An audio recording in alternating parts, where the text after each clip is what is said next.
welcome to the second episode of Big Boy Toys. And as promised, today we're going to go over some airsoft guns and their function and, their different roles in the game. So we might as well start off at the very lowest echelon of airsoft guns, and that would be your spring gun. This is your spring gun. This is probably the first one that anybody gets. It's, you'll be paying about $15 to $20 for one of these. And they're very simple. They just pull back on the slide, you cock the spring, and it fires. These things are generally made just for beginners, just for plinking around indoors in the house or whatever. And if you get to go to a game with one of these, you'll probably get laughed out of the place. But if you're just starting and you just want to see what airsoft is all about, and you don't want to spend several $100s, this is the way to go.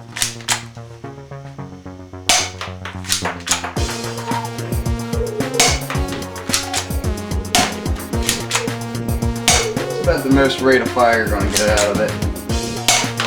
It's actually pretty accurate for what it is too, surprisingly. One step up from your normal spring powered gun, we have a dual powered rifle. Now the cool thing about the dual powered rifle is it does have your fully automatic. It's very slow. It's not exactly the best gun in the world, but you also have the ability to cock it so that you can actually, fire it without using batteries. It's a single shot thing. Again, it's very good for an indoor air rifle, just for plinking around and stuff like that. But the really odd thing about this one is it's more powerful when you use the spring than it is when it uses its little weedy motor.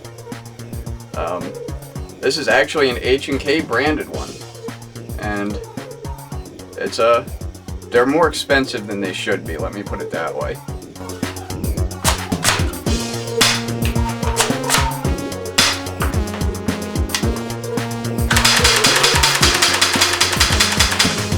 God, I feel pathetic just shooting it. So much trigger lag on this thing, it's not even funny. One step up from that, we have what's probably one of the best springers that you can get, and that is the UTG pump action shotgun. The fact that this one is a Crossman, don't let that fool you, it's still made by UTG. This one uses a pump action and has 3 barrels in it. So you're firing 3 at a time, you get a nice spread off of it. It's very realistic for a pump action shotgun, and this is probably one of the few springers that could actually go up against, blowback pistols in a CQB match, or actually go up against an AEG in a woodland game, but we'll get to those in a little bit. Next up, we got the UTG M3.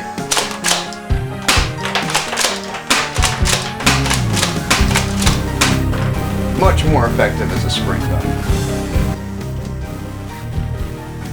Next up from that, we have non-blowback pistols. Now the cool thing about some of these new non-blowback pistols is, instead of using green gas like a lot of them do, this one uses CO2, and this bad boy fires them off at about 400 FPS. This gun is made by a company called TSD, and it works a lot like the Air Mag C11s that you'll find at Walmart or Target or Dick's or whatever sporting goods stores. It's sort of like the sport line of semi-automatic pistols, which is really nice if you're getting into it, because again, you're not going to be spending a whole lot of money for one of these, and you can still get away with taking one of these to a game and not getting laughed off the field, because these things are actually kind of scary. In fact, if you went into a CQB match with this, they'd probably kick you out, because it's 400 FPS, and that's over the 300 FPS limit usually. But there you go for that.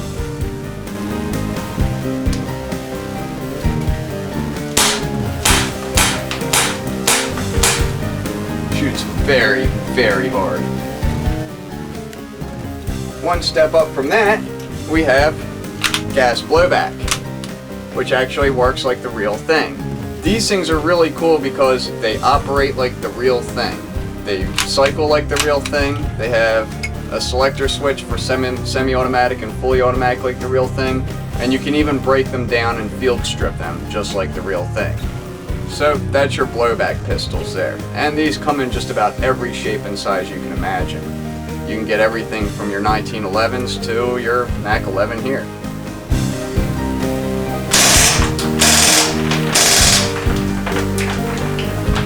It's like a solution that's looking for a problem. Of course, for the gas gun connoisseur, you're going to want to go revolver, because revolvers are just awesome. This is another gun that would never be allowed in a game. This thing fires around 500, 600 FPS. It's ridiculous. The cool thing about revolvers is their realism. You have your gun, you have your shells, you got your shell loader and everything.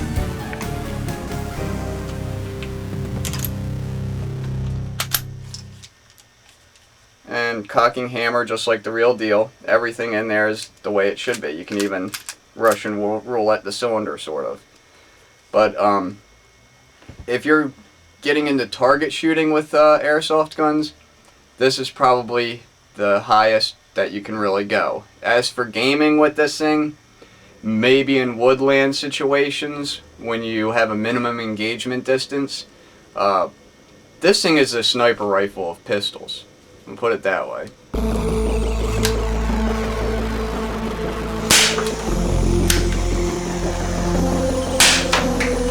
God, that thing is loud.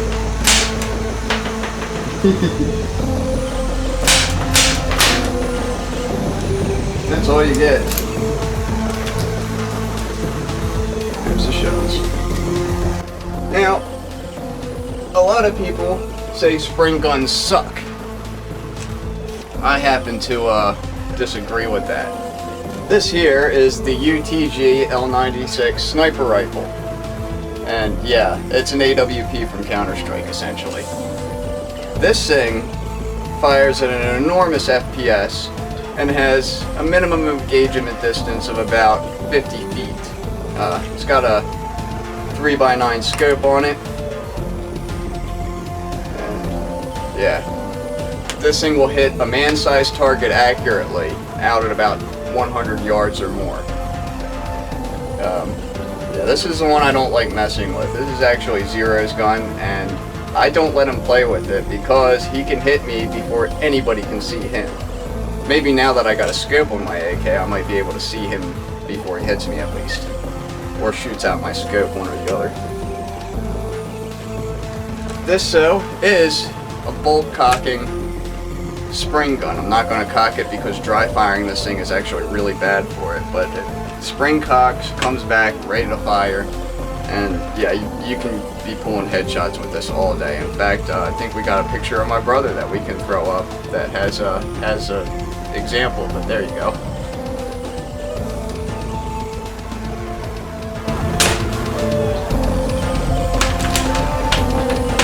This thing's so quiet.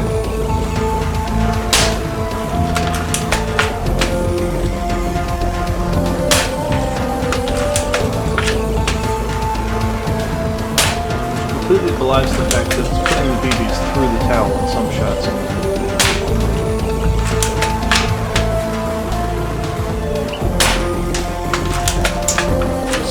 Dead on.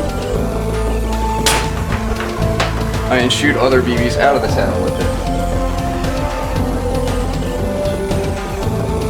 Next up on the list, if you're really getting into the game hardcore and you really want to be able to compete, you're going to have to eventually invest in an all-electric gun that uses a larger nickel metal hydride battery and has a higher rate of fire.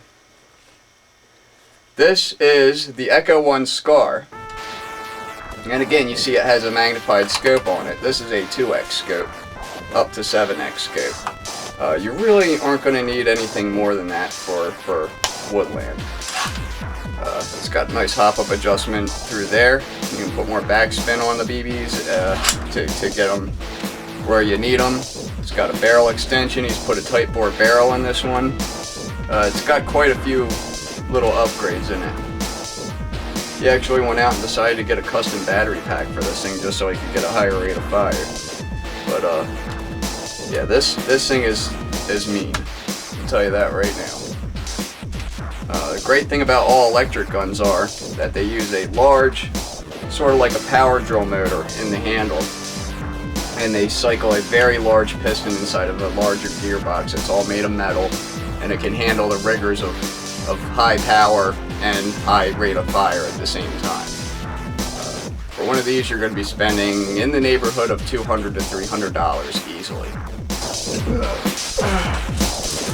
Next up, we have the Echo 1 Scar. Oh, this is a nice gun. Started the semi. Remember to wind them out. High capacity magazines must be wound. So if you see people in airsoft games doing this, they're winding their mags up. They're not just playing with them.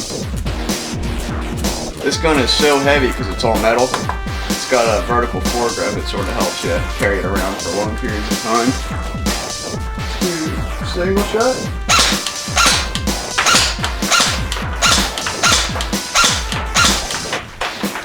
And fully auto.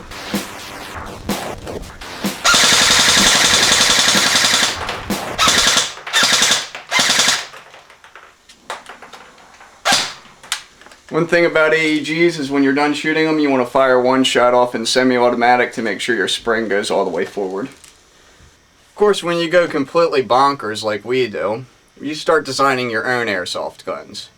And yeah, we designed one that has one moving part. The trigger. What this does is, this is called a strafer. And what this does is this fires around 7,800 to 8,000 rounds per minute, depending on how much air power you use on it. It hooks up directly to an air compressor. You pour BBs into the back here. And inside here, we'll throw a diagram of it up, but there's a small circle that picks up the BBs, lines them up, and then runs them down the barrel to the end. This is basically the airsoft equivalent of a flamethrower. It's pretty nasty. There's plenty of sites out there, just all you have to do is look up airsoft and strafer in the same sentence and you'll come up with the design on these things. But they're super easy to build, they're super effective, but you got to stay kind of stationary with them because you're going to be carrying a giant air supply around with you. No, not that air supply. Anyway, These are all the BBs that we've swept out of the bread boxes over there. Normally, it's a hilariously bad idea to reuse BBs in your airsoft gun because they have crap all over them like dirt and all the other stuff that could get caught on your hop-up rubber and screw up the moving parts in your gun. Luckily for us, the strafer doesn't have any moving parts, so bottoms up.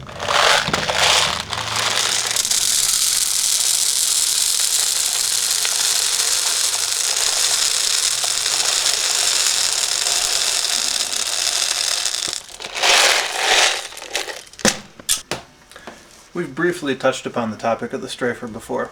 This is, as they say, the business. 8,000 rounds a minute. A raging solution to a problem that as of yet doesn't exist.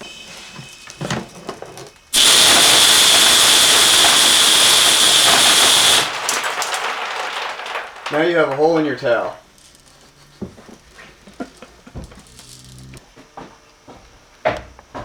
You remember what I said about the towel being enough to stop an airsoft BB? Well, it is, one at a time. Unfortunately, the strafer doesn't count as your usual airsoft gun.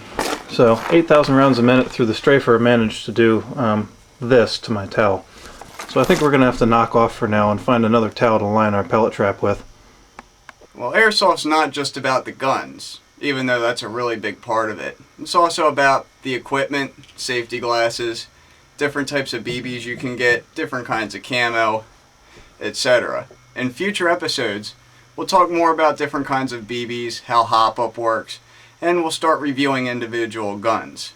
So, just join us then. And in the next primer episode, we're going to be talking about pocket knives.